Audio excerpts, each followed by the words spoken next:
God, and start over. Good evening, YouTube family. This is Antoine up in Canada, along with Rodney and Antoinette, brother and sister. We're going to have a nice brotherly talk with our sisterly too. We got a sister in this too. Yeah, sibling. Brother and sisterly. Nice siblingly talk, right? And we're going to try to keep it civil, and we're going to try to get all sides, but we're going to try to inform each other, all right? Because tonight's topic is complicated. It's the Kavanaugh, I don't know what you want to call it, the panel for his Supreme Court hearing. That's what it is. It's not a rape court case or anything else. It's a Supreme Court hearing that has been impeded due to rape accusations, not charges. He's just being accused. All right, so we're going to talk about that. We'll also touch on Yhandi. We'll touch on the start of the NBA preseason, and then we'll get into the meat of the talk, which is going to be China and its activities in Africa.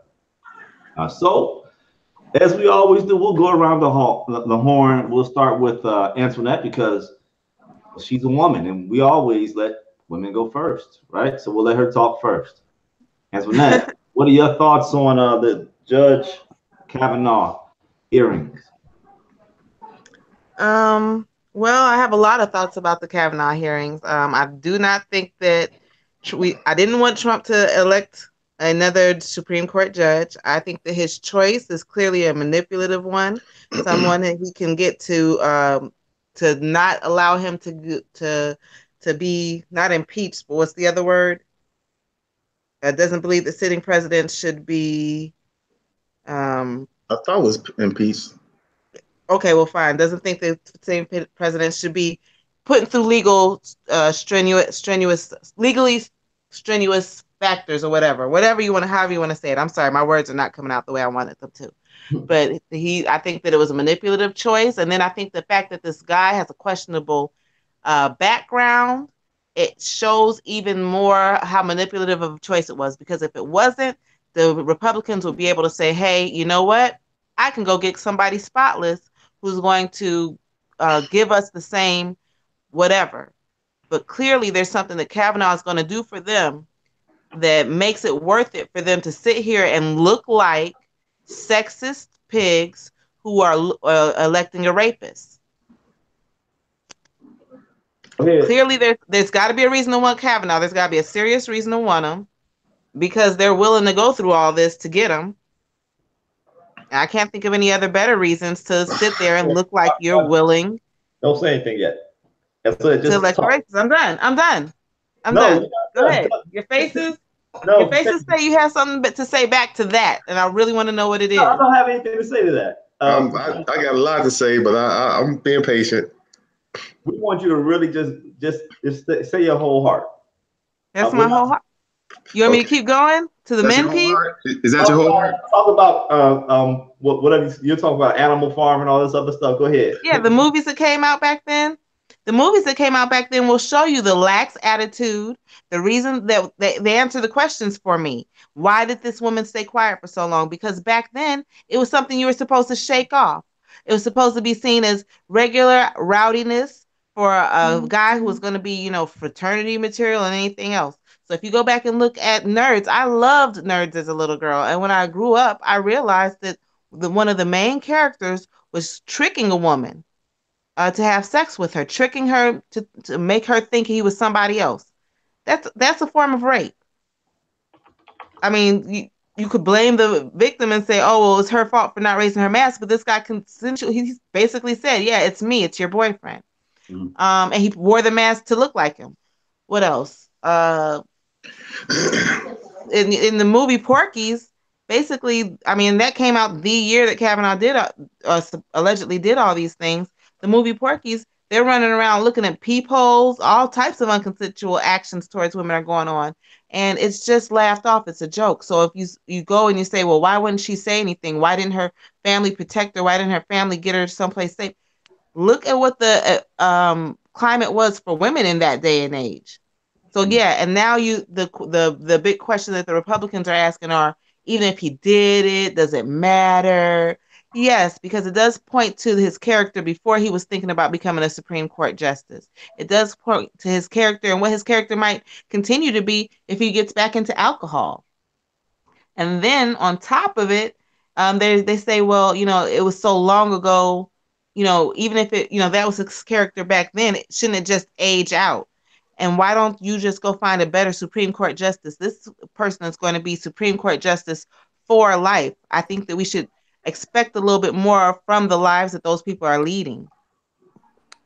Dave, you missing the doozy, but we're gonna let her go for like 2 more minutes just so you can hear some of this. Go ahead, answer that. Yeah, and so after we cut all the dicks off, I think that we're gonna realize we don't really need men. Leave them all in the basement. Collect sperm samples from The Rock and. You get it first, man. I whatever. Go ahead. Whatever's left. I'll come to you. Okay. Yeah, go ahead. Being on an interesting part of this conversation. Okay. So have you said your whole heart, Antoinette? I've said my whole heart.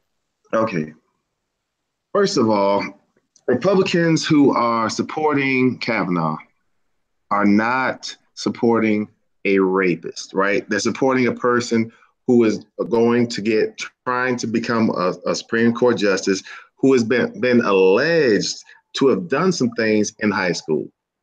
Got it. Should high school matter? Yeah, let's pull up everybody's high school record and everything that everybody did in high school that was stupid or wrong or evil or bad. We should just fry them for it right now. That's just the way things are. And I don't think anybody's got a squeaky clean high school record for anything. Even the nerds do some dumb stuff, right?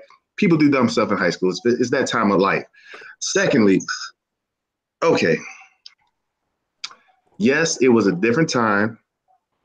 No, that doesn't excuse the behavior, but there is no proof. My only thing is, okay, if this would have happened in high school and she came out maybe 5-10 years later when he was trying to do other things, yeah, not an issue. But because it's so long ago and because it's a one time period in his life, and it's not something he carried throughout his whole life. Like if he would have did this in high school, then say, okay, he did this in college. He abused his power in his first job when he got his first management position. Because you got to realize, people who do these type of things, if it's habitual, it's not a one-time thing. They don't just outgrow it in high school. Like, yeah, if he aged out of it, he would have aged out of it maybe in his 30s or 40s, maybe. You don't just age out of it in high school. He's not that mature. Like, okay, yeah, I did all these great things in high school, and I got to college where my frat brothers are at, and we just decided not to do anything to women because we're all angels. See, the whole trumped up, and I'm using the name like really trumped up, whole trumped up events and everything, I don't believe it. And not saying it didn't happen. I'm not saying it's impossible for it to happen, because it's quite possible, but I don't believe it. And because of the fact that it's just an allegation, I don't think that should negate him being able to go through with the hearings and everything like that. Because if he becomes a Supreme Court justice and then this happens and he's like, okay, well, yeah, he's guilty, then they'll deal with it then. But I don't think it should slow him down, because I honestly don't believe it happened. What other type of crimes should we treat like that? Hold up, because I got to say my piece still, and David got to say his piece. I just got a question for that. Yeah, but so write it down. But let me ask you a question real quick, and then we can get on. What other crimes do we treat like that? First, it's thesis first, and then the questions. So let me get my piece. We're supposed to treat all crimes like that, though. If you're alleged and you're not guilty, you're not charged. We're going out of order. It's always thesis first, and then questions. All right. Okay. Thesis and questions. All right. So politics aside, because there was a big spin up in the beginning of why he shouldn't be a Supreme Court justice, or why he's bad, or he's not going to get Trump out of office. All of that aside, this is the highest form of theater. You have to know theater when you see it. And if somebody doesn't want you to have something, they will create theater in order to stop you. You're talking about something that we don't know how old it is, because she doesn't know when it happened. She can't tell you what year it happened. She's jumped around from 86 to 82. She doesn't know where it happened. She does not remember the address. She doesn't remember what happened before or after. And all of the other 5 people who she says was there, nobody corroborates it, even her best friend. Now, her best friend says, I believe her. Guess what? I believe it could have happened to her too. I think there's a lot of women out there who could have been raped. But you can take that rape and you can say, you know what? I don't like this guy getting a Supreme Court seat. And she's going to do whatever it takes to stop him from doing it. So she's going to channel her rape experience to try to block him, because it's that much venom against conservative-minded people. And in all honesty, what does a Supreme Court justice do? The only thing a Supreme Court justice is supposed to do is interpret the Constitution so they can set the precedents for the lower courts. They're not supposed to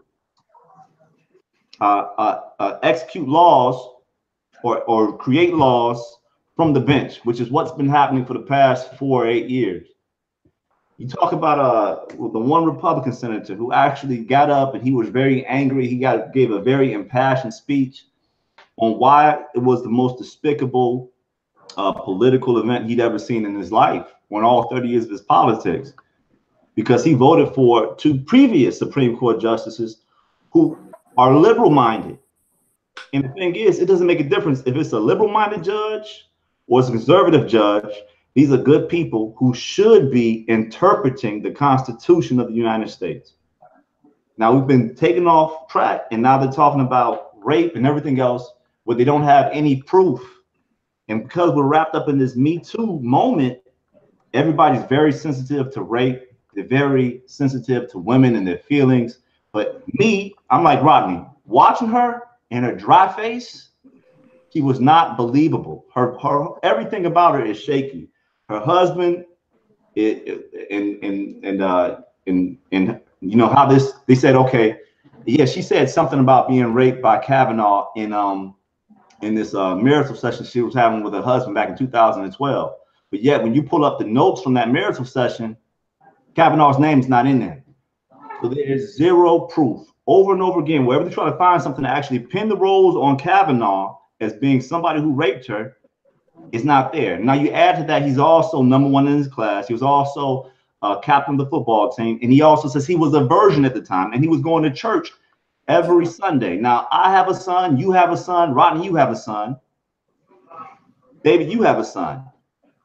You know that you wouldn't want them, if they're doing all the right things, and you know nobody's perfect, but if they're doing all the right things, you don't want them to be taken off track by somebody saying that they were raped. And I've seen it in the military. I've seen actual rape, and I've seen fake cases of rape. Done. All right, next. I'm sorry for going so long. Go ahead, Dave. No, that was good. Yeah. I think it's an unfortunate situation. If he did rape the young lady, that obviously is reprehensible, and there should be some kind of justice that's delivered. Hold on, real quick, my daughter. What's up, baby? Daddy, my movie's not coming back on. All right, I'll be in there. I'll be out there in a second, okay? All right, baby. Yeah, if he did commit that act, obviously that's reprehensible. But the unfortunate thing is, I believe that this whole situation has been used for political expediency, right? I think that Democrats are using this situation to try and prevent him from being nominated. Like, the information about him potentially raping this young lady was provided early on in the process, once they started the vetting process.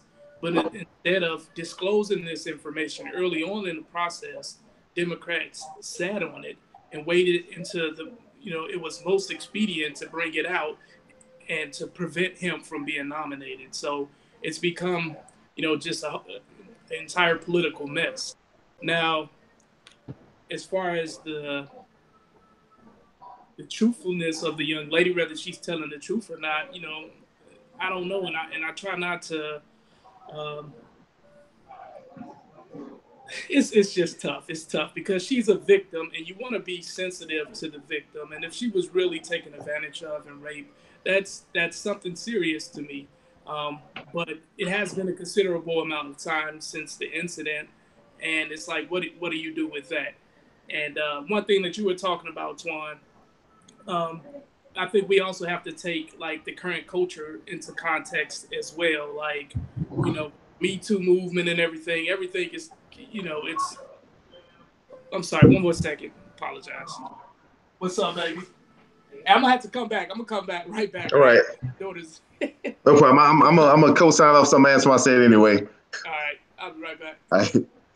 So when you say, Antoine, that the girl, her best friend, did not corroborate it, but she says she believes her.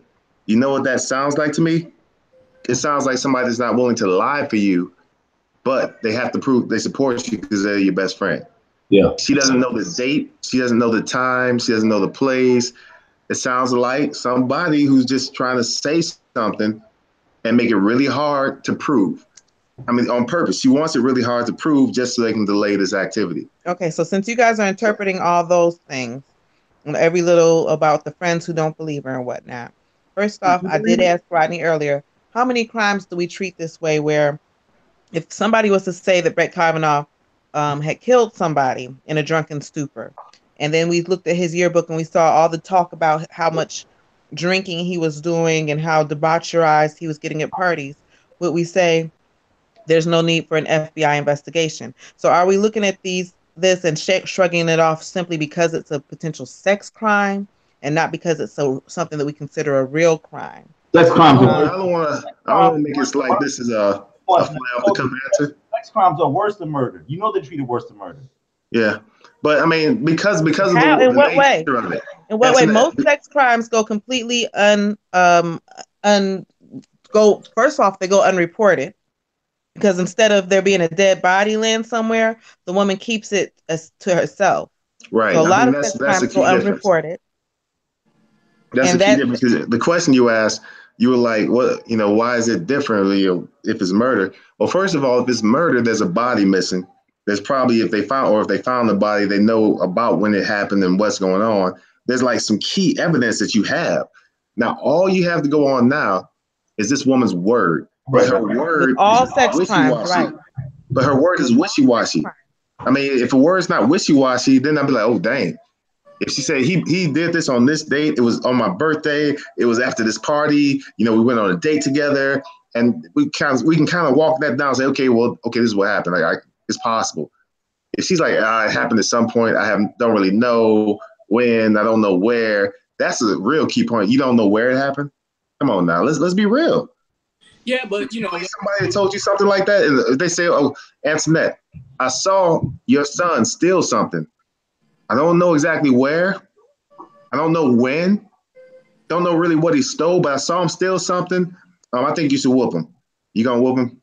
If it was 30 years ago, I'd be like, you know what? He's gonna apologize, and then we talk about it in the car and be like, that person's probably effing crazy. Don't worry about it.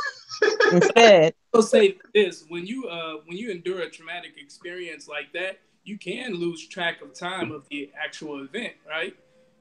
Especially how you're dealing with it from a psychological standpoint. Like, what if you're trying to bury it deep, hide it deep inside the recesses of your mind because of that things aren't like actually clear. Now, I'm not saying that again she's full of it and she's being paid off by some leftist or some Democrat. Like, that's definitely a possibility. But I guess I'm just conjecturing that it's also possible that she doesn't remember the exact date and time or year because of that, what I just explained. So I was sexually assaulted less than 10 years ago, and I don't remember the assault. First of all, remember, it's not a criminal case. It's a hearing. And then you have to ask yourself, if it was a criminal case, who has the burden of proof to prove the shit? I don't have to disprove it. I'm innocent until proven guilty, not the other way around. The burden of proof is not on me to show you I didn't do it. The burden of proof is for you to bring some good evidence, good, solid, hard evidence to show I did do it, or else. Okay, so let the FBI investigate. What's the problem? Is writing the shit down and giving it back to Congress. The only problem with that answer, I say the FBI should investigate, but the only problem with that is if you as a man, especially in today's environment with the Me Too movement, if you go and bow to this type of like pressure and you know you didn't do it, then you're kind of guilty just by association, just by the fact your name's gonna pop up next to Harvey Weinstein and all these other people for the Me Too movement. I would want as far away from all that situation as possible. I want my name mentioned. I would be so mad. I'll be suing that lady for defamation. Like seriously, like this is all ridiculous. He's doing good, just trying to ignore it. Didn't happen. Let's get on with life. Like let's come on. This is ridiculous. Yeah. But here's my question: if it is true, would you call it to question his character? And would you think he'd be a suitable Israel to be How's that even a conversation? Because I'm pretty I think sure it's a very relevant. It's a relevant question. I think that there are a lot of other candidates or potential nominees who could fill the role and do a great job. Not just liberal, but conservative judges. Yeah, essentially. I mean, here's the question though, because that's a deep question. Would you call him to judgment his character? I would say at one point his character was crappy, but that doesn't mean that that's who he is. You know, and it's kind of like the whole mentality of when people go to jail, do they pay for their crime or they change, you know, or are they going to be that for the rest of their life? He made a mistake in a time period when a lot of people were looking at things differently. I mean, you can't judge anybody negatively for being old, for living through a time period where things were different. Like, I can't go back and say, if I meet an 80-year-old guy that maybe was mean to black people back in 1920, wait, no, 80 years, in 1950 or something like that, I'm not going to be like, yo, you were so mean to black people that I'm going to be a bully to you because you're 80 years old now. You don't have a right to live. Or, hey, can we it's just like, before we people live through life. Just pause one. Okay, before you carry the conversation on, let's move it now from Kavanaugh. And now we're still talking about Me Too.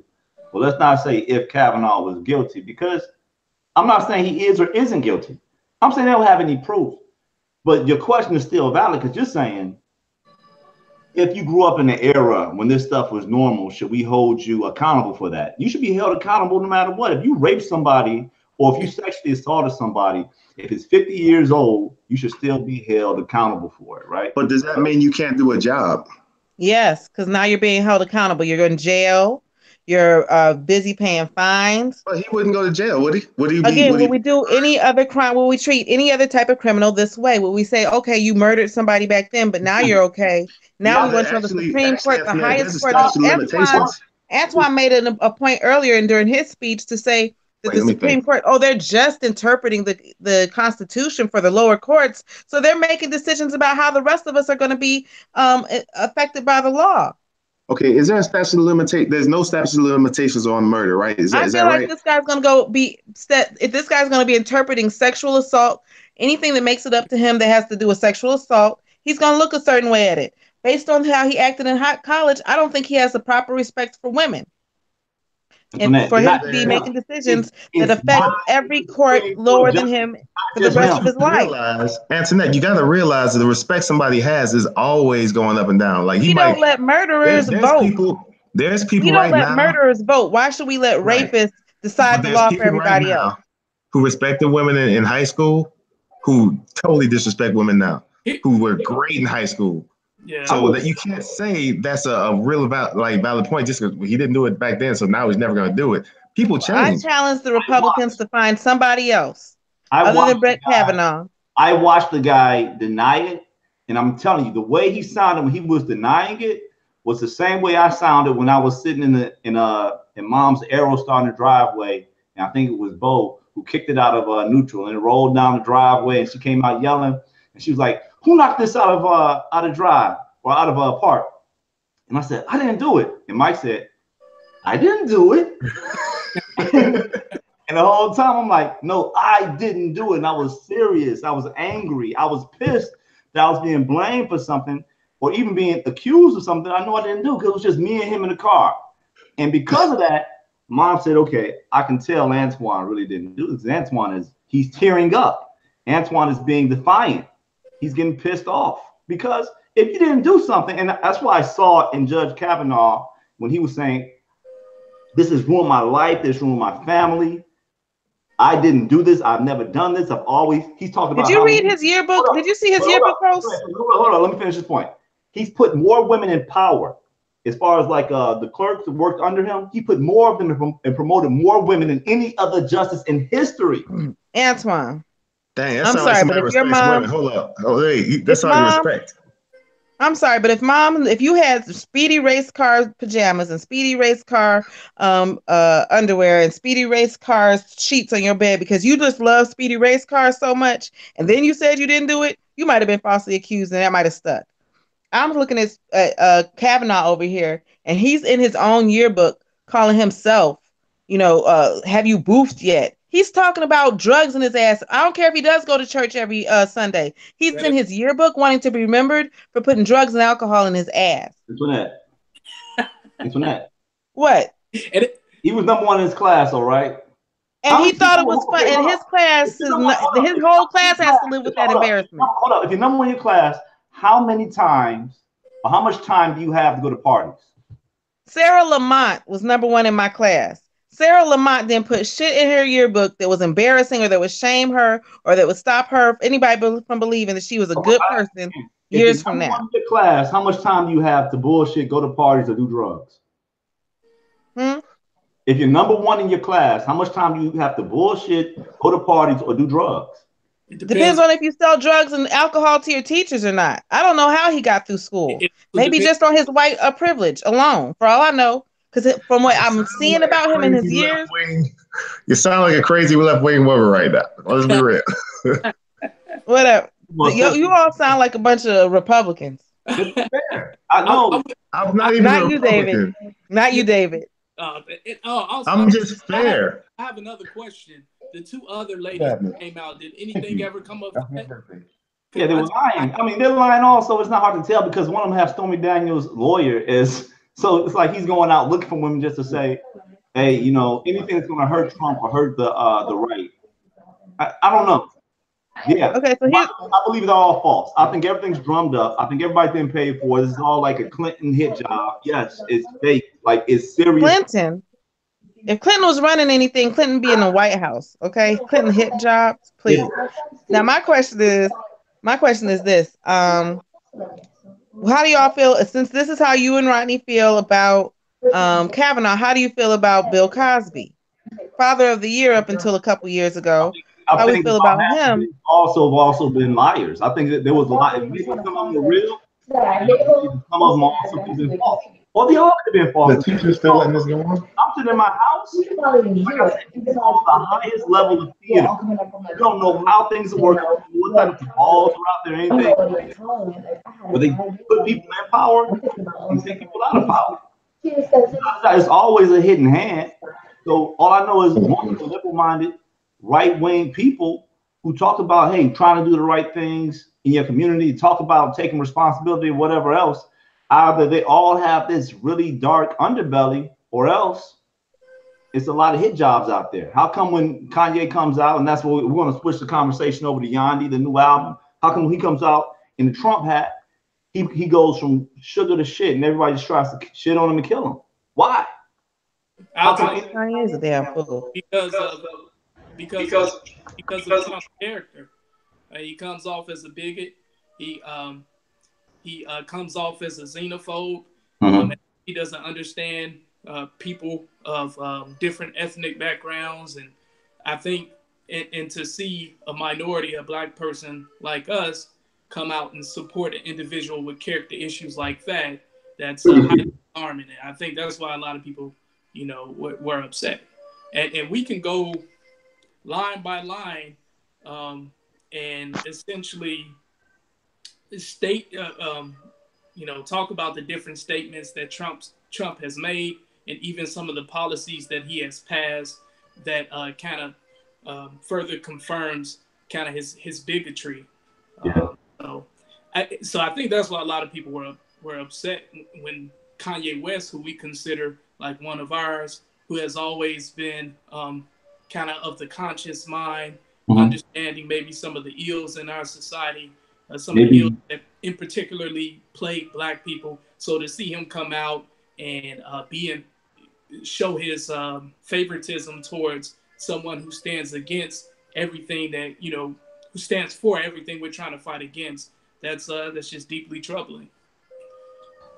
But maybe he hasn't lost his conscious mind. Maybe he's just more conscious than a lot of other people. Like it's funny because I hear this term woke all the time, and I'm like, man, how woke can somebody be if they're not really? I mean, look, I get it. You have some people who start off on the left and then they go right, and then I've heard of some people starting off on the right and then they become liberal, right? And I know there's no way to be perfectly down the center, but for somebody to say that Trump is so bad for black people, the black unemployment is down, taxes are down, the stock market as well. Our trade deals are getting done between Mexico. The wall is getting built. I mean, didn't need no wall. See, to me, the biggest issue in the black community, yes, is some of the inequalities within our judicial system, but it's also it's our economic standing right now, right? It's the fact that we don't own anything. It's the fact that we only have a half of 1% of the wealth in our country. That's the issue. We're not producers. So until there's legislators or a president who really focuses in on that, because that's our number one problem, I'm like, how much are they actually doing for us? Yeah, and I think we can focus on that. The issues within our judicial system and how, unfortunately, blacks are disproportionately arrested and incarcerated, and there's no policy change going on right now to try to correct that, or nothing being done to try and correct that. That's probably the second biggest problem for our community.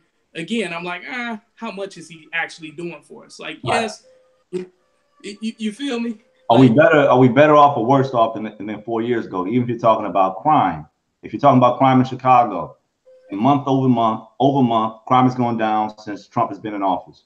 So, are we better off or worse off? And we're better. So, as long as you're improving, is that due to Trump? Goalpost. If you're moving the chains, yes, because he has talked about Chicago. He has sent extra officers into Chicago. I don't know. I've been praying awful hard about Chicago myself. Yeah, I don't think he sent officers into Chicago. Yeah, he did. Remember, he was going to send troops, not troops, but officers. He talked ish, and then Chicago police officers refused Trump's help. Regardless, crime in Chicago is down. But I don't the police were like, we don't need you, Trump. Nothing else but the spotlight is down, and it's down while he's in office. So how is he worse for us? And crime is getting better. Trump is bad for people because, black people live in the environment. And according to Trump, we only need a little of the environment. We don't need it all. And the rest he's willing to sell out to big corporations. I don't care if Trump was to give all black people gold-plated genitalia. He's not good for black people because he's not good for people. All right, but how about the United States? Okay, we're supposed to be talking about Ye though. Yhandi, what do you think about this Yhandi album? You gonna listen to it? Oh man, no, I don't listen to anybody's album. Nobody's important enough for me to go out and buy all the music they made. Right, I listen to whatever song everybody else said was good. You listen to it? I like good music. I like conscious music. I like people. I'm not even saying it has to be all clean and everything else, but I need to at least know I can have a conversation with you in order to listen to your music. Kanye West, if you listen to any of his interviews ever, if you watch any Kanye video ever, he's a thinker. He's a thinking man, and you want to know how he's thinking. On the way to make my money, I like to listen to Yo Quiero Dinero by J-Lo. On the way to go to the gym, I like to listen to anything about big butts because that's what I'm going to go try to work on. So it seems like Kanye West doesn't really hit my rotation with the stuff that he's been on lately. That's fine, but what I'll say is I noticed that it's a lot of Kanye clickbait out there too. Like a lot of people, it's like every hip hop, and it's mostly black folks. That's the crazy part. Like it was Charlemagne. Charlemagne is a lot nicer now, but fucking Joe Budden, who's the other guy who's always hating? Well, Joe Budden, you know why it's black folks, don't you? Most definitely is always hating, right? Because if you're white and you choose to come out with your politics and you're on the right, there's a white right to support you. There's not really that big of a black right to support you if you decide to come out with the right 20% politics. black men are on the right now. It might be growing more than that. It was 20% when Kanye came out, but I don't know if that was really due to Kanye or if that, but it's Trump carries 20% of black male support and about 14% of black female support, if I'm not. So it's plenty. There's millions. That's not plenty. That's plenty. 20% of black males is about 4 million black men. Right? That's sad. I don't know how many black males are in the United States. I don't know, but I bet that very closely corresponds to the number of black men who are fucking white women. I mean, excuse my French. Okay, man. Well, remember this is being broadcast to YouTube. Sorry. Against interracial marriages. I'm not against interracial marriages. I'm for interracial marriages. I'm just saying that that's probably the same brothers, so we haven't lost anybody.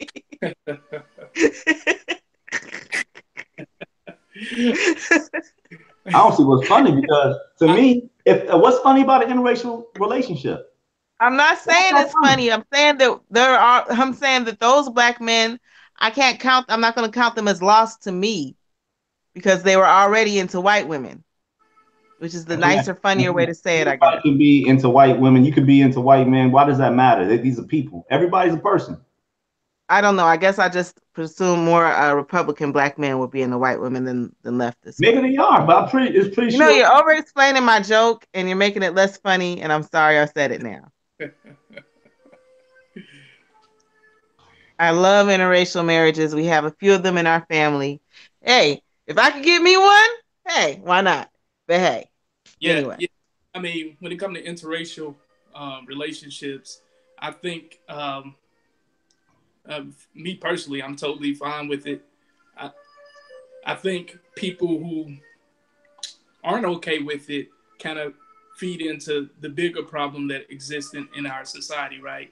Like, it's unfortunate that for instance, here in America, we should all be considered Americans. It's unfortunate that we slap labels on one another, white, black, these socially constructed titles that don't bear any weight in nature. Like, we really need to do away with them. So just because, there's nothing wrong at all for a white person to marry a black person. Like, there's no such thing as white and black. We're all just human beings. And if we all took on that perspective, I think none of us would have an issue with, interracial marriages or relationships. So I think it speaks to a bigger problem in our society. I hope one day we'll be able to eradicate these false titles and see each other as human beings. And maybe I'm being idealistic, but I think if that happens, that can create the equality that we're looking for. I guess the reason that's when I got a little bit touchy is because, all right, if you look at somebody like Kim Kardashian and Kanye West, all right, it's an interracial marriage. What color are their children? The children are people. They're the color of people. You know what I mean? Mm-hmm. And Michael Jordan, he has a white wife. Like, used to be the king of, everybody loved Michael Jordan. He got all this hate because he has a white wife. Like, why does that matter? Like, okay, first off, y'all are mischaracterizing hate. I think a lot of black women do feel a certain type of way, but that's because it kind of messes with our fantasy about having that person ourselves. And like to say, and then when we see it happen over and over and over again, especially with, our elite black men, our doctors, our athletes, our famous people, it does get into the psyche and cause some pain. So, it's that same pain that some people say that they feel over, the skin tone they were born with when they see that people don't treat all shades of black people the same. Or the same pain that... You were just saying that me and Rodney had a lot of girlfriends who were young, but how many people can you marry? And idealistically, how many people should you be with? One. So unless a white woman steals that exact guy that you were dating and that you were going to marry, you don't have any reason to be upset about. Which was the purpose of my joke. But okay, but what I'm saying Which was is the exact point of my joke. right. But what I'm saying is, the reason I'm not upset about it at this point, and I'm not saying like it's all about growth. I'm not saying it's never been something I looked at and said, wow, that's strange. How come she's with him? I can't say I've never thought that. But there's no reason to be upset about it is because one, everybody is just people. And two, you can't have everybody. Like if I see a white guy with a fine black woman, the first thing come to my mind is, wow, if he married her, wow, he's gonna deal with all her bullshit. I don't care how fine she is. Whoa. No, okay. Any woman you marry, any woman who you marry, you gotta deal with that shit. Anybody you marry, I'm not gonna say woman. Anybody. So when you see white men with their white wives, do you think about all the bullshit they're gonna put up with? Yes. When you marry somebody, you dealing with their bullshit, male or female, gay or straight. You bring that up if it's deal with somebody else's bullshit. So if you wouldn't, right, he made it sound like black women got all the bullshit in this world. Right. If you see it's like, what's the point? All right, wait. What have I been missing? Hold up. Antoine said, when he sees a white man with a fine black woman, the first thought that goes through his mind is, wow, he's gonna put up all her bullshit. And I said, whoa, and couldn't hear anything after he said that. No, I said, whoever you marry, you gotta think about what he's saying though. The point, it sounds bad what he's saying because of the way it came out, but what he's basically saying is whoever you marry, you got to deal with all their issues. And every race. Oh, I can tell y'all two brothers. Every race. No, check it out though. Every race, they're going to have their own issues that we might not know about. But when you marry one of them or you get into a relationship with one of them, you're going to find out about those issues. Black women. I think it's based on race. I think it's more so based on experience. Experience, but a lot of people of the same race will share the same experiences in some way. Like people coming from China, they all have a certain type of mentality. So not all of them, it's different people. They're all within the same culture because even within the race, the experience makes it different. Like you have black people who are in the middle class, you have poor black people, you have more affluent black people or opulent black people, and the same thing with white people.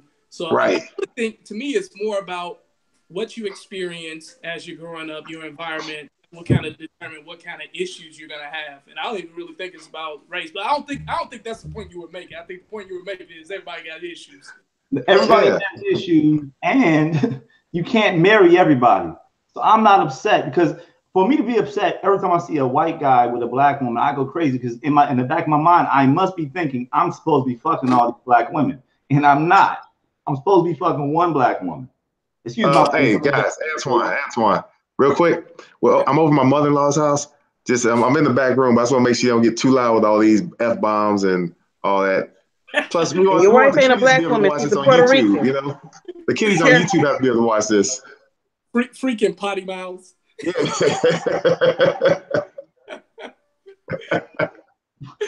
Kick Rodney off the top. Hey, Rodney, we're gonna have to clean their mouths out with a bar of soap, man. Yeah. Man, it's just F-bombing all over the place. No, all right, but that's it. Like, you're not supposed to be sleeping with all these people. And so if you're talking about, we're talking about marriage, we're talking about doing things the right way. You're talking about settling down with somebody. If you're not married because you're looking for a black man, and you're supposed to be looking for a man, period. I don't know. I think everybody has their preferences, man, no matter what it is. And if you meet somebody who fits that category, great. If you meet somebody that's not in that category, they got some work to do to get in that door. I mean, it is what it is. Everybody's got some type of preference of what they like or what they don't like. Well, though, do you think, given the current state of Black America, that we can afford black males or black women marrying someone outside of their race? Yeah, we can. We need unity, we need togetherness. Yeah, of course you can. I think the thing about the black race is we also stop Africans from coming. We should stop Africans from coming in from Nigeria and from Kenya. We should just stop them from coming in because we want to make sure we keep these Black Americans as authentic Black Americans as possible. So we don't want to mix with white people. We don't want to add in extra Africans. Guess what? You have Africans in Africa, right? Hold up. You're not going to run out of races, all right? You're always going to have white people in Europe. You're always going to have Africans in Africa. America is America because we've always mixed. That's the whole point about America. We've always mixed from the beginning. From the beginning. Yeah, but the thing about the mixing, Antoine, don't forget the thing about the mixing, you know. Laws to allow for mixing. What do you mean? But the laws and the way that people think about it is, if you mix with Black, guess what you are? Guess what your kids are? They're Black. If you got Black and Japanese kids, they're Blackanese. If you got Black and white kids, they mix, but they still kind of, they're looked at as being Black or having Black features or being in that Black culture. So I mean, we just expand. If we mix, we're just expanding. Number one. Number two, I mean, I don't know. To me, it's not a big deal. It's whatever people want to do, let them do it. And shoot, find who makes you happy. It's like, look at it like this, man. It's not a loss to the quote unquote Black community that really doesn't exist in the first place. I mean, I have a Black family that I'm concerned with, both nuclear and extended. That matters. And we have white people in the Black family, and they're good people. Like, they're not jacked up people. I don't think we bring anybody into the family that was a bad person. But if we're thinking that we're going to supposed to stay the same, then we also have to stop Africans from coming in from Africa. But I think that's good for Black America. I think us having Nigerians come to America, getting the American experience and calling themselves African American works. I think intermarrying with Africans work. But they don't want to intermarry with us. Nigerians don't come here to get an American dude or American woman. Nigerians come here to be with other Nigerians. Okay, so that's what we're going to start talking about, China and Africa. Where have you been? African and African Americans have been intermarrying for like years now, man. Like hundreds of thousands of people are doing this. But it is within their culture to marry, like for a Nigerian to marry a Nigerian. Now and there's no shame to that. That's culture, and that's because culturally that's that's culture. That means they eat the same food. They do. So you're saying I don't have enough of a culture for me to teach my son that he wants a Black woman? No, you have more. You have more in common with white folks than you know. I can't hear David. Okay.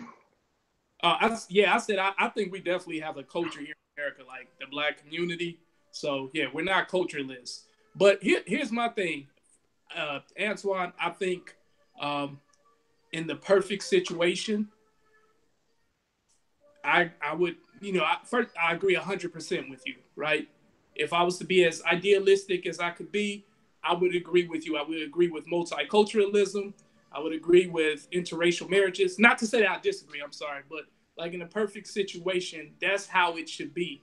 But in reality, it's not like that. Will we eventually get to that? Dave, turn your phone like this. It's hard to believe that we'll. Turn your phone like this. Turn your phone like this. It's not flipping. You have the aspect ratio locked in. Hey, I just want to respond to what David said earlier too, because I didn't get my full answer out. He asked, do we think we can afford to have people dating outside the race and marrying outside the race? And I think we can afford more of that than we can afford for Black men to be in jail. I think in my mind, I feel like we lose more black people to jail than we do the interracial marriages and stuff like that. So I think interracial marriages just makes us bigger. You take people who girls used to date, man. I don't want to hear that shit. You love me. All the mixed women used to date. That's what I'm saying. Mixed women become Black women. It is what it is. So we by mixing, you're expanding the race. That's just how it is in America. One drop is all it takes. That's what. I don't know if that one drop bullshit is true though. I think when you mix somebody, they're everything. They're not just Black; they're also white. Let's be fair. Yeah, that's what Tiger Woods said. He said he's not claiming his Black heritage, but guess what? The whole world looked at him and he's Black. The whole world. Hey, don't y'all wish we could eradicate these these social constructs such as Black, white, and yellow? And man, like it would make the world such a more unified and better place, right? Hey, go ahead. Put it back the way it was, man. Because now you're going to the side. We're just trying to make it so it's You got the aspect ratio locked in or something. Is this better? It works. It'll work. Antoinette, come on, we'll let you talk, Antoinette. But yeah, we should get rid of the racial construct, all these constructs, and just be like, look, you know what? Every man's judged on his own merit, what he does, what he produces. That would be the ideal situation. Absolutely. I mean, we could definitely talk about utopias, but like for what we have here in America, I would like to see African Americans represented and feeling like a real respectable race here instead of a result. Like well, I feel like, some here. huh? I think we do have some pockets of respectable race people that are being seen and being productive. But I would and like stuff for like that to be our stereotype rather than our lowest amongst us to be the stereotype. Only by changing those stereotypes do we affect the white mind enough to not be locked up at a much higher rate. Because right now the stereotypes are what reach the most people with the least amount of information. All right. And so, if we could affect those stereotypes, you just said I was going to get you those stereotypes. If you actually can affect those, then maybe you can affect how many of us are being locked up unfairly. Okay. Maybe then they can look at a black man smoking weed and see just as, you know, a guy having fun the same way they would look at a white kid smoking weed. You know what I'm saying? So Yhandi. Yeah. Huh? Yhandi. Yeah, I agree. Yhandi. What's Yhandi? Talking about that earlier. Yhandi is the I guess it's a Kanye West CD or something like that. But nobody likes Kanye because he wore a red hat, a Trump hat. Yeah, what a dick. All right, but Rodney, be honest. Who's the best rapper to ever come out of Chicago? Probably the best rapper the last 10 years and the best rapper to ever come out of Chicago. What's his name? Common? Yeah, Common Sense. Yes. You say Common? He's transcended rap. He's an actor. He's a rapper. He does commercials and raps on his commercials. All Common albums were hot. All the hot Common albums, except for She Used to Love Her, like that very first one, had 2 or 3 good songs on it. But he was dead musically. Kanye produced all his albums, and then he got hot again. That's true. All right, so Kanye's a great producer, not a great rapper. Well, I said, who's the greatest producer that came out of Chicago? Oh, Kanye. George the Jammer. Does that kid Chance the Rapper? Like, does he produce? No. I like him. Yeah, I think he produces his own music, doesn't he? Yeah. He does his production, right? All right, so this is what I'm getting to. Where's all the hate coming from? So when people use stupid hat, people use the name for clickbait, but let's just get to the music. Let's just get to the music, man. Like, people don't even want to be happy. People don't even want to feel good. They're upset over somebody's politics. How come I can't have my own politics and you have your politics? You know, I just thought of a bigger question that's really closely related to that one. And when do we separate a person from the star person from the real person? Because right now we got all types of problems. We got Kanye West want to have political choices. We got the fact that we all grew up with Bill Cosby, and now we got to separate all that work and all the love that he put in our hearts as kids from who he turns out to be as an adult man. We got all types of places where it's like, and then even your Kavanaugh question, where do we separate his ability to be a Supreme Court judge from the person that he may or may not have been in high school? So where do we draw these lines nowadays? That's the question of the day almost. And you know, honestly, I think that you can't separate the two. Like, someone's politics gives you a look into their ideology and what they stand for. So I think it's hard to, you know, you were talking about us being able to separate Kanye from his politics. Like, nah, your politics, the policies that you stand by are kind of a part of who you are, because it's telling us what your convictions and your beliefs are. How do you feel about Master P? To a certain extent. How do you feel about Master P? This is just like, how do you feel about 50 Cent? How do you feel about Kevin? No. I'm gonna tell you, the issue we have, and this is political, and this probably plays along into it, is you have everybody on the planet has different intelligence levels. Number one, different things they care about. Number two, and they're going with different information, right? So if everybody, maybe it could just be the information thing that's the worst, because if everybody had the exact same information and it was like a math problem, 1 + 1 = 2, 2 + 2 is 4, everybody will get the same answer. There'd be some unity in this piece. But the problem is there's no unity because we got people looking at different news coming from different sources and saying different things.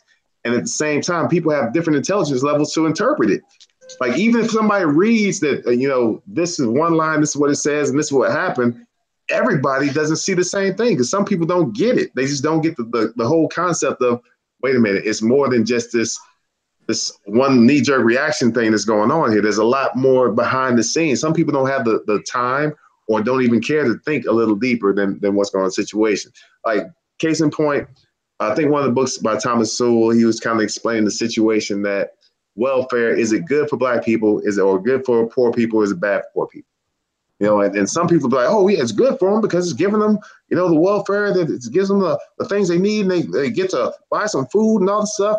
And then some people would say, well, it's teaching people, instead of learning to fish, it's teaching them how to eat the fish you give them. It's setting them up to be subservient and to always need somebody to give and stuff like that. So there's different ways to look at these situations. Some people don't want to look past the fact that, hey, these people are getting the fish. That's good. They're getting the fish. Great. Keep giving them the fish. Some people will look a little deeper, like, okay, we're going to give them the fish, but how long are we going to give them this fish? Are they capable of getting their own fish? Is there a way we can help them to get off of this fish so they don't have to keep getting the fish that we're giving them, turn them into people who are lenders instead of borrowers? It's to be in a situation where, and I don't want to go down that line, but this just what I'm thinking, like, that's the problem why we don't have unity in our community, in our race, in our, like, even in our social levels. Like, all middle-class people aren't Republicans. All middle-class people aren't Democrats. There's no unity because people there's no unity of information and understanding. That's what we need, information and understanding. Yeah, man, I agree. Things are more complex than what you think. Like, people do have that surface level thinking. It's like, no, take some time and, really like ponder about stuff and see other people's perspectives, and then kind of come up with your idea of, how this or that should be. But I wish we could get rid of, like, the political divide, like Democrats and Republican, and just say, hey, there's no parties, it's just people. But I know we need that structure in order to, Right. put people into office. I don't think we still need that structure, honestly. I think in today's world, if with the technology that we have, you give everybody the social security number, everybody goes in online and votes whatever they want. We don't need all these representatives to interpret things in this electoral college. I mean, if that would have happened, we need a new form of that. This is what actually happens. But how would, like, people build societies, right? Inside, society is built on certain key political beliefs. So I build my society. The society is working. I have a working city. Then you have a second class or an underclass that comes there. Like, people will come where things work because they're running away from where things fail. And then when they get to some place where things work and you give them a vote, you give them the opportunity to change the way things are there, then they're going to take that society, and that society is going to change, and it may become unfavorable. Then you have those people who want to have to leave and get away from those people and go build something somewhere else. Look And at this Republican explaining the importance of government. I love it. I mean, somebody is always going to follow and build up and overpopulate and destroy. Yeah. That's the problem. That's a huge problem. So it's like you have to have some politics that actually stand, and we have to be able to get these ideas out and put those ideas and make these ideas acceptable so people, or this is America. There's supposed to be a balance, right? We're supposed to strike a balance. But no matter what anybody says, there's a huge liberal bias. So 90% of people are thinking liberally because it's always being drilled in that's what is sold as the right way to think. It's okay, commercials, sold in books, it's sold. I think I get it. I think I get your point there. But here's where I would disagree with your point. When you say that people build a city that works, they have a situation that works, it works for some people, and it works based on the subjugation of some people. Every situation where they build a city, where they build something big like that, there's some poor people, there's some people who are kind of underclass, there's slaves that are building. I'm not just talking about the American slaves, I'm talking about Egyptian slaves. There were slaves that built all this stuff that worked. They had a system, they had somebody that was a king, an emperor, somebody was in charge, and they made some things work. And then people came there, and they moved up and they kind of tore some things down. There's supposed to be a fluctuation of restructuring. Yeah, because slavery was legal, right? Not just in America, but that's just the way you got shit done. You wanted something built, like the pyramid wasn't built by damn. But we've outlawed slavery now. So when you outlaw slavery, you have to make some other changes. The pyramid was built by slaves, right? Right. That worked at that time. But now we're saying there's cities today that happen. Okay, if you go to most red states, the economies are better, right? I don't know. We can probably pull up a graph, and you'll see the states that are led by Republican governors, Republican senates, Republican houses. They do better than the states that are not. The cities, if you look at the cities, it's just as like their own petri dishes. Chicago hasn't had a Republican mayor in since like the 1930s or something crazy like that. Yeah, Illinois has a Republican governor though. And it's always we have one right now who they're not allowing to do he hasn't been doing just like it's like he's in the same situation as Trump. Or he's in a much worse situation than Trump because he doesn't have the House of the Senate, right? Like everybody else in Illinois is blue. You might be able to elect one Republican, one red person in there. That's not going to fix any of the issues. But if you go to Texas, and look, I'm not just trying to say, look, Republicans are right, Democrats are wrong. I'm not just saying that. No, not everything is perfect on the right either. A lot of them are stiff. A lot of them don't know how to communicate with people, or they're just too fucking nice. They just bend over and take it all the time. Yeah. They don't fight. How you gonna use an F-bomb for nice? You said they too F-bomb nice. Why you gotta use the F-bomb for nice? Why you just say too nice? I'm just talking, right? You got that beer? Oh. This is Sam. Okay. You good. I'm not drinking. I think it's when it fell off the line. No, I'm here.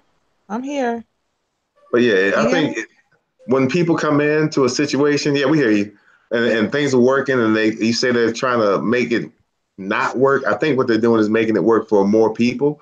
Which if an organization, if a company, if a government, if it really works, then it would be able to work for more people, especially because it's going to have to go through change. Anything that lasts has to weather change. I just watched a little video on the history of Rome. Rome went through a lot to become Rome and be where it's at right now, and it's been through some ups and downs, but it's helped serve the people for a while. They made some changes, served different people. It's just how it is. The Senate comes in and different forms of government. You do what you got to do. I mean, some of the stuff is worth saving. Some of the stuff you got to throw away. Like there's got to be some changes. The Me Too movement, it's a phenomenon right now. It was something that was needed. Will it continue? I don't know, but they might make some permanent changes or some things. But guess what? It's nothing that's going to fix everything and make everything perfect from here on out. There's always going to be people who abuse power, whether they're male, female, whatever. It just is what it is. Just so happens that over the last couple hundred years, it's been males that have abused, females in power. Males in power has been abused. Please watch Red Pill. Please watch it. It's a documentary by a woman. I forget what her name is, but it's called Red Pill. And I think everybody just takes for granted, okay, yeah, it's Me Too. I think people think that all this stuff, and I think really, I'm not just saying this for men. I'm saying this for men and women. A lot of this stuff is stoked up to seed hate, to seed discontent, to make people feel like they're being oppressed, to make people feel like they've been held back. And everybody's making a face right now, but I'm just saying there's some industries where it's been an issue. The wide road is destruction. So if everybody is telling you that Me Too was okay, just investigate it before you buy into it. What I'm saying is, though, I don't think it's just all identity politics, right? I think there's a certain level of truth to the Me Too movement. Like there is some gender bias within our society that we do need to address. Now, sometimes does the movement go to the extreme? Yeah, maybe sometimes they do, but I don't think that they're relegated as. Hey, I don't know why we're talking about. When we talk about the racial piece, I kind of understand, how different nations go to war with other nations. All right.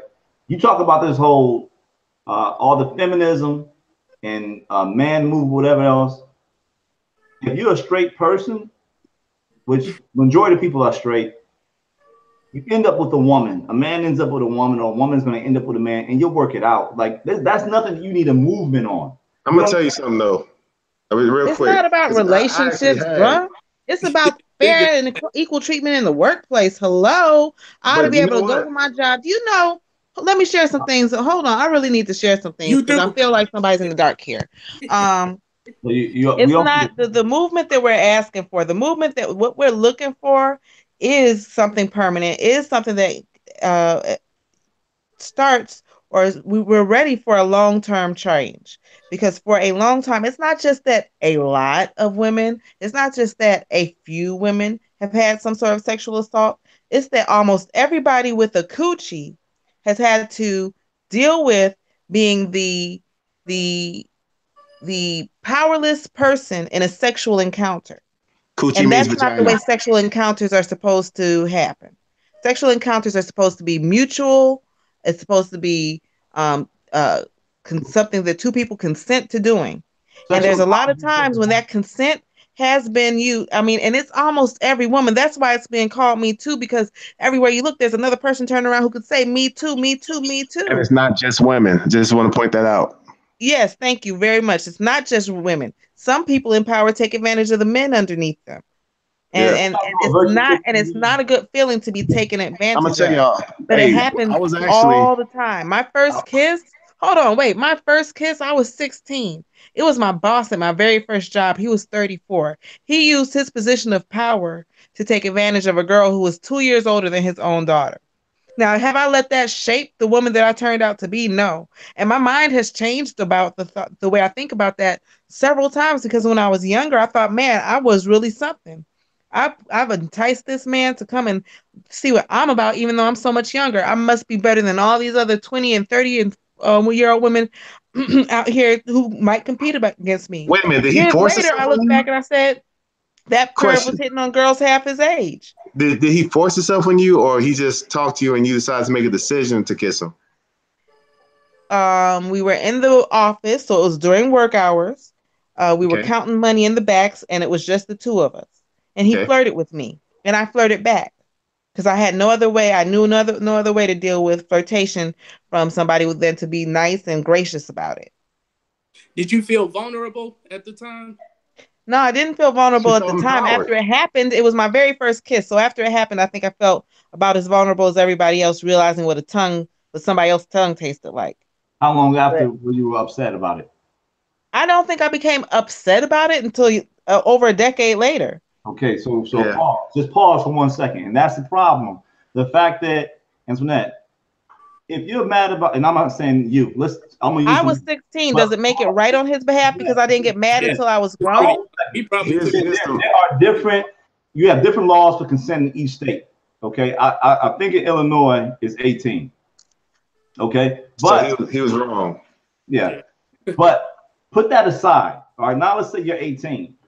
All right, and you feel bad, and this is the thing. See, when the guy talks about how many people he's had sex with, man, we count everybody. We're gonna count the girl who unzipped our pants. We're gonna talk about the girl who got naked in the hallway for us. Even though maybe we didn't have sex with them, we'll make it seem like this is what guys do. They talk it up. Women tend to talk it down, and they also tend to be very selective because they have this thing in their mind where if I tell my stuff with too many people, that's bad, right? But that's in our mind. They pick and they choose. They say, okay, well, I like that situation. I wish I never did that. I wish that never happened. And then it's like they want to undo that. And that's when somebody can go back and say, you know what, 10 years ago, he did this to me. And I'm not talking about Kavanaugh. I'm just saying you always have that there. But you have to understand there's a nature in man and there's a nature in women, and those natures are different. I'm not talking about child molestation natures. I'm not even calling that child molestation because it's all about the law of the land, right? So I'm saying at one time, in certain places, guys that were 21, 25, 50 would talk to a girl who was 15, 14. They had babies. Those babies had babies. You know, our grandparents, there was a big age disparity there, whatever else. Like grandma was 14, grandpa was 21. Just remember the type of person I was at 16. Just remember this was my first kiss. He was taking advantage. Yeah, that's another thing. Like society changes with time, and the reason why we probably put those age limitations in place from state to state is because a 14 or a 15-year-old woman during today's time, or even 10 years ago, or however many years ago, is completely different from a 14 to 15-year-old, you know, hundreds of years ago, or somewhere, you know, in the Middle East or here or there. So, right, with life expectancy put everything into context. So she's 15. She, I almost feel like he manipulated the situation. You know, he was older, more mature, and he, in a sense, he did take advantage of her. Even though she didn't feel vulnerable at that point in time, he obviously was the dominant person. Man. So the guy made it happen. So I'm not talking about him. That situation, because we start talking about that, then I mean that's gonna bring out emotion and everything else. And what I'm saying is that's a situation. Okay, and those situations happen all the time. R. Kelly is a bad guy. Here's the question. R. Kelly is horrible. But what I'm saying, a question. We cannot take men's nature, and as men have a nature of, and I know everybody wants to be super sensitive, whatever else. Now I'm just being real. This is me. I'm coming with my true feelings on this is, regardless of our personal feelings, men have a nature. Right, and we are pretty much taking man's nature and we're crucifying the male nature right now. Period. We're saying that the male nature is bad. The male nature has to die. This has to change for everybody to be equal. Sorry, guys. Before I go, talking about castration. Hey guys, we really need to be talking about neutering. We're not talking about neutering. We're just talking about changing behaviors. Hey guys, I gotta go. But before I go, I got two things I want to say. Before I go, one thing is, I'll start with the guy. Yes, he was wrong, but here's the question that I have. As we change that age from 16 to 18 to 21, are we at that point limiting that woman's choice of who she wants to be with when she wants to start doing things like that? I think as we got to be real careful because, if I was 18, I wouldn't have felt creepy about it. If I was 21, I wouldn't have felt creepy about it. But I was 16. I had to go back to my mom and dad's house that night. I was driving the minivan. I'd never been on a date. Why would that man be attracted to me? Why was he attracted? You said you felt creepy about it back then when you were 16 or when you were 30 as an adult. As an adult, as a child, I was impressed with myself for getting the attention of a grown man. So as this guy right now, if this guy were to go and run for office, you would bring it up and say, "Hey, he kissed me back in the room, whatever." When I was underage, yes. Yeah, and that's illegal. And guess what? You would know a date, you would know a time, you would know all these other things about it because guess what? It happened and it's real. Now I'm gonna leave that alone. I don't remember the day he kissed me. Okay, well you know the place though because it was in the place where they counting the money. I know the location. You remember the year? What I want to tell you guys is I was actually thinking about getting into acting a lot harder. I don't remember the face of the man who raped me though. I don't remember his face. But you remember the year? I saw him once. Yeah, I remember the year. I saw him twice. I saw him twice. The day I met him and he raped me. And then I saw him one other time after that. And I blew up. But do I remember his exact face, his facial features? If I was to run back into him right now, am I 100% sure I recognize him? Yeah, that's upsetting me a little bit. But what I was going to say was that's how the mind works, though. Everything, I didn't want to remember his face clearly. I spent some time trying to forget it. I actually, I told you guys a long time ago I was going to get into acting probably a while back, and that was really my goal. But as I started doing research and everything and understanding there's a lot of stuff that goes on behind the scenes in a lot of these casting couches and things like that with women and men, where they're abusing people. Same thing with rap and the different music, stuff like that. They abuse people to get into these situations. I decided that's not something I really want to push into right now. If I do it, I'll do it my own way, make my own movies, do my own thing like that. So the Me Too movement is not just about, women, men overpowering women. It's about certain industries. There's been systemic or systemic abuse from people in power to people who don't have power, who are vulnerable, trying to get certain roles or trying to do anything in their Raiders career. and Waiters would say it's all of them. What you just said was you made a decision, especially when Terry you're Crews. talking about Terry millions of Crews dollars. actually on YouTube, the guy with the scar, the big black dude, he actually brought some up on YouTube that happened to him. So I mean, it's not. The guy who played George of the Jungle, Brendan Fraser. Yeah. He said something happened to him too. Yeah, it's a bad thing for anybody. It's like going to a house of horrors. Hey, I love you guys. I gotta get ready to go, but I love you guys. All right. I love you too, Rodney. Love you. Bye. All right. And we're still gonna talk about China and Africa. Yeah, I mean that was the point, man. But nobody wanted to talk about Kanye. I guess if you don't know him, if you're not into him, you're not a fan, then it was coming out next week. His CD is out. It's coming out tonight. He's supposed to be on Saturday Night Live tonight. Okay. And then I think he's going to drop his album around the same time. Now I might watch that. Is he going to be the entertainment or just the actor, the host? I'm not sure. Yeah. If he's the host, I'll watch it. Yeah, and I'm curious to see what his songs are about. Like, does he have some political messages in them, or like, I want to know what his lyrics are going to be like. Looking forward to hearing it. Yeah. Then so China and Africa, I alluded to it a little bit. $60 billion, right? $60 $60 billion, right? It was $60 billion in 2012, 2015. They just reinvested another $60 billion not long ago. I mean, but a lot of those are, you had the FOCIC summit that happened where they sat down pretty much all the heads of state in Africa. And they talked about investment and the positive pieces of it. But you also have this current right now going on in Africa, people trying to say, well, not trying to say, but saying basically they don't want the Chinese help. They don't want the Chinese in Africa. They feel like the Chinese are there to take over. Some people are calling it neo-colonialism. Yes. So we're just talking about the positive pieces of it, and then the not so positive pieces. Yeah. I try not to act like I can have ownership over Africa. It hurts me when I look back at Africa and like you look for, if you were to Google things like beautiful women from South Africa, Charlize Theron pictures show up, blonde women, blue eyes. And it's not that I don't like white people. It's not that I don't like white people in Africa. It's just that, like I said, I don't try to act like I know the mood of things over there. Now, with that said, I know what I would like Africa to be. And I would like Africa to be African. And then when I say that, I do mean Black Africans, blood and soil, like they like to say in other countries and other continents. But I would like to see some blood and soil of people, of Africans in Africa. And if China wants to invest and it's good for the people there and it feeds people there and it creates industry, then all for the better. But I would like to see Africa for the Africans. See, me personally, I think China is actually trying to exploit Africa. So when you go back to, I think it was 1971, the UN General Assembly had a meeting and they were discussing international politics.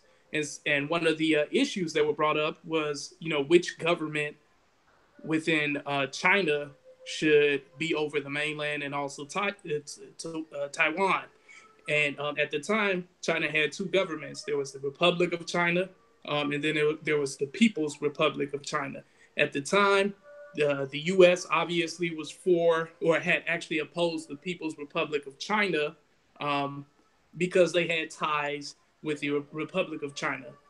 At that moment, most of Africa was on board with the U.S. trying to oppose the People's Republic of China.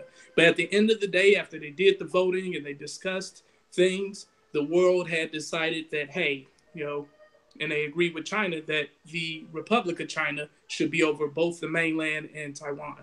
So then you fast forward to 2007. Again, the UN General Assembly, they're discussing international politics. This time they were just trying to figure out a resolution for everything that was going on in Korea. as far as human rights and things of that nature. So obviously, China, being a ally of Korea, voted in favor of Korea. And this time, 43 African countries were on board with China's decision for the issue.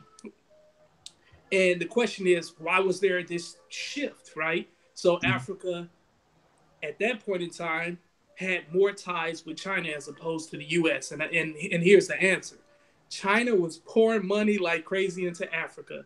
They, project after project. I think they spent like $3.2 billion on a rail in Kenya that essentially, it was a rail that was built from Nairobi, the capital of Kenya, all the way to Mombasa, the primary port in Kenya. I think that's the second largest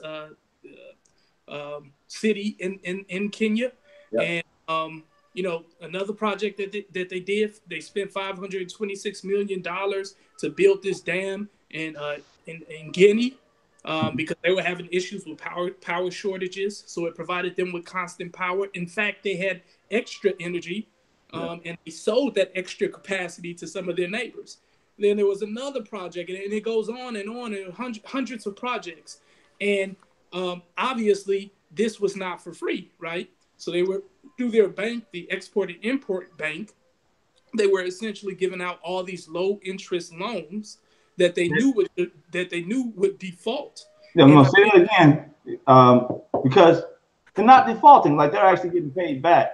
But you said something, low interest loans, low interest. And when they were getting these loans from the United States and from the the international IMF, the loans interest rate were much higher. So yeah, if they're gonna give us money, expect they want their money back. Like, they're not just doing it to be charitable. Right, but I think there was a political agenda behind it, though, because China they were running out of growth potential, right? Their GDP was not growing exponentially like it was before. So you have Africa, right, that has a whole bunch of, what is it doing that for? Can you hear me? Yeah, I hear you. Okay, you have Africa that has a whole bunch of obviously precious resources. They have labor as well, and I think that I think ultimately they're trying to exploit Africa's natural resources, right? Mm-hmm. Because we know right now they're invested in African farming, they're invested in African mining, and again, it's a labor source. And they're getting, so I personally think that Africa can take advantage of it. It could potentially work in their favor, but I do think China is trying to have footprints in Africa, because they need it to continue to have, because they're industrialized now, so they need it in order to continue to have the economic success that they currently have. Yeah, I will. I'll underwrite what you're saying. Yes, that's the opportunity for Africa. Like, no continent, no country is going to make it into the middle income unless they have industry, unless they take natural resources and add value to it. And you're talking about people that need to have the skills to add the value to it and export it and do trade and everything else. Right. And the Chinese are not coming as aid workers, right? Yeah. They're coming, and coming for their own for their own well-being, right? They're coming to get some natural resources, get some oil, I'm sure, get some diamonds, get some gold, whatever else, and use those at their home. But can Africa feed China? Yes. Can Africa feed Europe? Yes. If they help us with farming, and I say help us, but we're talking about Africa. And the other thing, well, I guess the essence of everything is realize that none of these countries, not the US or anybody else, is an island unto itself. You have a bunch of landlocked countries in Africa. So think about these railroads that they're putting in, and they're actually allowing them to be able to take people and goods back and forth to the coast. It's the Chinese Silk Road, and it's not just going to help Africa. It's going to help lots of parts of Southern Asia and everything else. But at the end of the day, if you have these African economies that are improving and infrastructure that's getting built, to modernize the country. And as an African, I'd be looking at what can I get from it. Now, if they miss the opportunity, that's something completely different. Yeah. But it's like you have one girl, many suitors. You know, it's not like they just have to deal exclusively with China. Right. I think what's happening right now is they're starting to see more and more Chinese on the ground, because you're not just talking about the Chinese government is doing business in Africa. You're talking about Chinese businesses, private businesses that are setting up in Africa. So, you know, you have Chinatown here, Chinatown there. You've seen these small enclaves of Chinese people. And I think that's worrying some Africans, because you're starting to physically see people on the ground. And if that's the case, I would say all you really have to do is go to Europe. Let's go to the UK, you go to France, and you look at all the Africans there, right?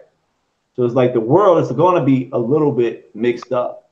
You're going to have white people and Chinese people in Africa. You're going to have all types of people in Europe. You know, you're going to have all types of people in America, and that's okay. But we know that Africa, I don't see if it's 1.5 or 1.1 billion people in Africa, and it's going to go to 1.5 or something like that soon. It's over a billion people in Africa right now. You said over a million? It's over a billion people in Africa. It's gotten up to over a billion? Dang. Yeah.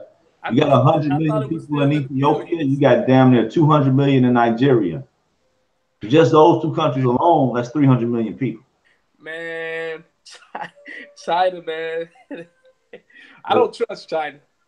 I mean, I agree with you, though. Africa could definitely take advantage of this. If they have that type of mindset, like you said, what can we get out of this? Like the different African countries or the African Union, they come together. What can we get out of this situation?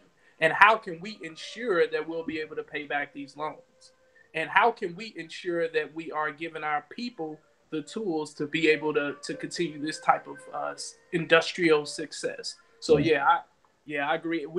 They could potentially come out better and come out well, through this. So yeah, I'm looking forward to doing a trip over there soon. I don't know if it's going to be, it's going to be sometime in 2019. Like, I'm not going to go another year without getting over there. And I'm trying to go to Kenya, Rwanda, and Ethiopia.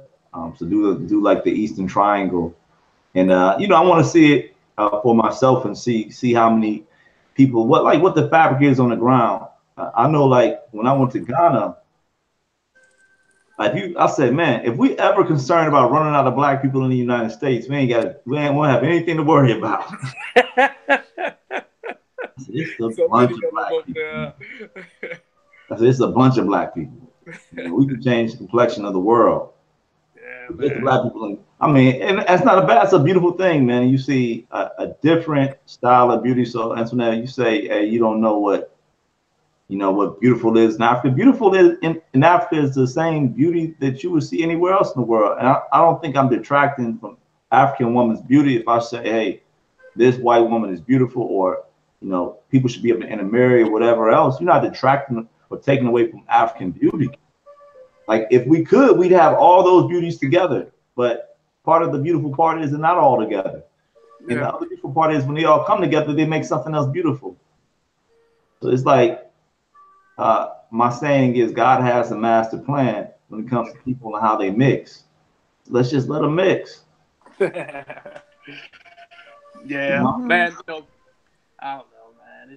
It's tough for me because a part of me definitely feels that way. In fact, the better part of me, I shouldn't say the better part of me, but it's just there we go. The idealistic part of me feels that way. Like, yes, we should just let people be. If someone falls in love with someone of the opposite of a different race, is completely okay. But when I look at our situation here in America and the current state of the black family and the lack of structure and things of that nature, sometimes it makes me, and then on top of that, the fact that here in our society, we're still fractionated, right? We're still considered black and white, and we're divided along those false social constructs. Like, because of that reality, sometimes I think, like, man, maybe it is important for us to marry within our race and to work on the black family structure from within, and that's plays a part in us bettering ourselves. I try not to think that way, but when I look at the reality of today, it makes me think. It kind of makes me feel that maybe that is the best thing to do. I hope I'm not sounding horrible or anything. Like I said, I'm completely okay with an individual who decides that they want to marry someone outside of their race. That's absolutely fine. We all have that. We have, but we you don't. No, you sound great. No, I'm trying to agree with you completely. I mean, I'm completely. I feel that like there's nothing wrong with a Jewish woman saying that she wants her son to marry a Jewish woman and have Jewish children. There's nothing wrong with any other race does it, but if black people do it, then we're embittered black women who are mad that we're losing all these men. I think there are two things that do happen to add up to most black people: the fact that we're losing so many men to the prison system, and our family structure isn't strong and our community structure isn't strong. So when we see wealthy and well-to-do black men choosing to leave women who don't know how to build those strong communities, and they're going to other communities, and they're putting their family through a different struggle. It's not like you get to avoid the black struggle. Now you go through a different struggle. Now you go through a mixed struggle. Neither parent really knows has a strong hold. Not to say it's a better or a worse struggle, but it's a different struggle. Right. So it's not like you're struggle free because you're able to open up and date white folks. I think that I would love to, before I see the end of black people, for whatever cause, the end of black Americans, and just specifically black Americans who are descendants of the slave, or who are descendants of the freed men and women who were freed after the slavery of American times of 1864 and 1860.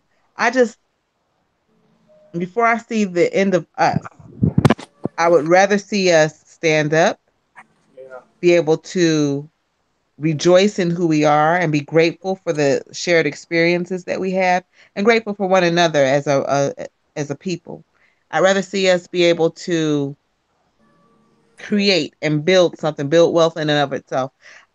The way I see it is, it's just $60 billion more that we'll be in debt, and it's more that we're going to have to pay back if we ever do reach back out to Africa and we are able to give back and become one and really unify. It's just more money we're going to have to pay back over there. So, as far as the interracial thing, yeah, I'm down for it. If that's what you want, fine. But I'm also more down for us being able to see the beauty in one another and want one another. Yeah, and you brought up a good point, Ansel, that it does seem like when other races kind of, push for Italians want. I want you to get a nice Italian girl. When have you ever had a conversation with an Italian person when they tell you that? You haven't. You just it's in all the movies. They don't have to tell you. So if they seeing shit on the movie about us, does that make it true? It's not them saying it about us. It's them saying it about themselves. No, I'm saying they see something on a movie about us, a black person killing another black person. Does that mean that that's true? So you going off what you saw in some mob movie or something like that? Antoine, I'm just saying that it's socially acceptable. I don't know. So yes, it is socially acceptable for a Jewish woman to say she wants her son to marry a Jewish girl. And I know that from personal experience. Right. But it's also socially acceptable to interracially date. Yeah. It is. I guess that's what we're saying. We're saying like, hey, if someone makes that choice to do that, that's absolutely fine. But what we may desire is for us to kind of, marry within our race so that we can build up our community. I think that goes into us. The American community? Huh? I mean, no, so we can build up the African American community. Yeah, the African American, the black. The American community, you're not African, man. So we're sitting here talking about African. No, I'm saying the I'm black not American African because America took it from me. I'm not African. I'm not African because I don't want to be African. I want to be African. Let me be African. Why can't I be African? Then go to Africa. Nobody stop you from being African. No, I'm African right here. They took my African ass here. But Twan, I think by her saying African American, she's just appreciating where her ancestors come from. Obviously, she knows she's American. Everybody's appreciating where their ancestors came from. Right. So but that's all. What does that have to do about marrying? And back then, if you wanted to marry a white person, maybe they would have killed you. Yeah. And now they don't because you're a human being. So get it while you can, huh? No, I'm not saying get it while you can. I'm saying get what you can with who you can to make you happy. That's it. Yeah. And if you're happy with a black person, that's fine. But you can't say. And if that's the only thing you're going to teach your son, that's also fine. That's not the only thing I'm going to teach my son. Find the woman he wants to be with. And I'm not going to be concerned with what other black people are doing. If I want to marry a black person, I'm going to marry a black person. But it's not a collective. We should be doing this. You married a Puerto Rican. Yeah, I think that's absolutely fine if people want to take on that individualistic type mindset. People are subject to do what they want to do. And I'm not one to shame someone else's perspective. Like if that's what they think and that's what they want to do, that's fine. I think we're just kind of giving our perspective on things and how we think it may be good for the black community here in America for us to, marry one another and start working on building building up the black family structure. And we kind of feel that way because of the current state and situation that Black America is in and some of the things that we're facing. Like we need that collectivism. We need to think like, so I think that's why we feel, but by no means. But in what way? In what way? Like we're saying we're building the black community up. In what way? How is that building the black community up? Because when our best and our brightest marry outside of the race, it doesn't just expand the black community, it also waters it down some. So that there's less of it to acknowledge. Yeah, and once we lose all acknowledgement of our history as a people, that's when we've really lost ourselves. Yhandi NBA preseason, and we have all these tags in the title. It says Kavanaugh here in Yhandi NBA preseason, and it says China and Africa. So when they come in, people are coming in. Like I can see how many viewers we have. I don't know if you guys have the viewer count in the lower right-hand corner, but they come in and we stuck on, let's say, interracial dating or something like that. We lose the viewers. I don't think because we're saying anything offensive, but it's just that we're not talking about what they're coming to talk about or what they want to hear. Okay, so we want to talk more about China and Africa. I'm going to gracefully bow out then because I really don't know that much about it and I don't want to sound ignorant. No, I think we did a good job of covering that and kind of speaking our thoughts and ideas on China and Africa. Get them chanks out of there.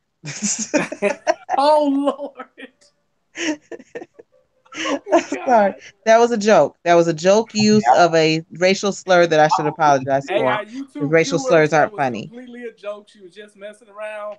Right. Racial slurs aren't funny. I forgot that. And I'm sorry. We're not into epithets and stuff like that. Hey, she was just... Wait, what? Oh, we're live. You can't even edit this. It's too late. I've already put myself out there. I'm sorry, Asian America. My bad. Oh, man. The awkward silence, I think, says it all. I should have thrown the nigger pill in there or something to make it even. Oh, my God. All right.